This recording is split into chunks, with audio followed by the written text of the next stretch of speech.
Hello folks, I picked up this DVB-S set-top box at EMF camp. I've been meaning to pick up something like this for a while now, and well, I saw it on the back of a truck, walked, pay what you think it's worth. So I threw in a €10 note that I've been meaning to remove from my wallet for, about a year now. And pick this up.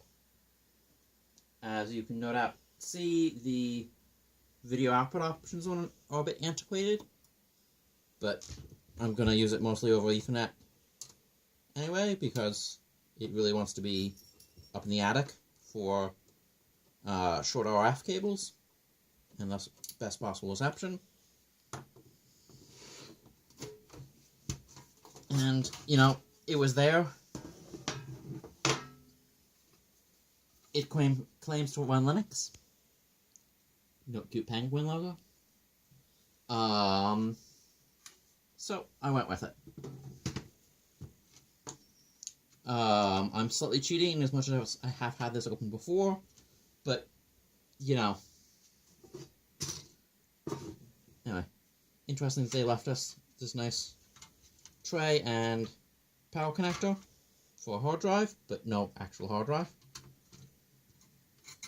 But, you know, it's not like I don't have spare hard drives. You can also see that the card slot is directly sat on the IDE bus, which is kind of odd, but completely valid. SD cards and like are supposed to have an IDE emulation mode for backwards compatibility. At this point, it's rather extreme backwards compatibility, but I don't think any of the specs have actually removed the requirement.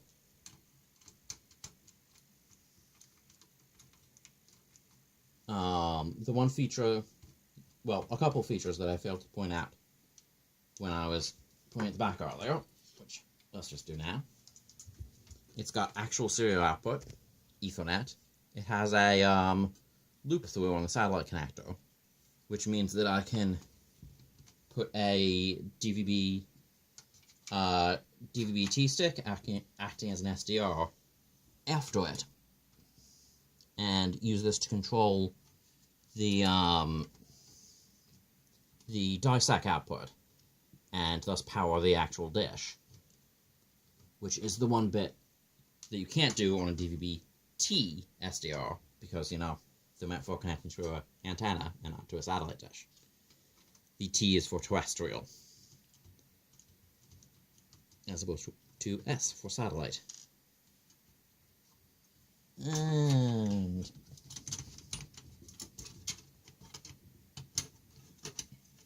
there we go. IDE cable. Kind of interesting that they've connected to the motherboard in the middle of the cable. Again, no reason not to, just not something you usually see. I'm afraid the lighting's not great, but it's kind of interesting that that's a PowerPC chip. I don't have much experience with PPC. That and that are probably memory chips. I'm gonna need to confirm that later.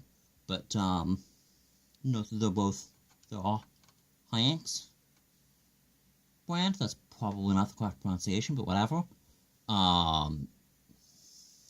Which they mostly make RAM chips, and that particular connection style I very much that's the word, I very much associate with RAM. It's interesting to spread out like that. 2 flash chips. That's gonna be probably some sort of satellite back-endy chip, or front end, I suppose, is the whatever. It's a thing that you use. It's a dedicated chip for doing DVB-S type stuff. There's the that's the satellite input. That's the TV antenna input. It doesn't claim to do DVB-T, which probably means that it does, you know, old school analog television, which is not really useful, but oh well. And so that's pretty much it for now. The next step is slow and boring. It's to get better light and, you know, magnification and such, and write down the names of these chips. That'll be some sort of Ethernet chip. That'll be some sort of SCART chip. From there, try and find data sheets and such. Also, note there's that connector there, which is not connected to anything, which tells me there's probably some sort of debug, or maybe a connector for a feature that's not there on this model. But those little SMD things are actually present. They often aren't on unused connectors, which means that I'm going to have a fairly easy time actually using it. And if you look, those connections go along there and over there somewhere near the main CPU, which means they probably connect to the main CPU somehow. Anyway, yeah, I think that's it for the moment. See you later.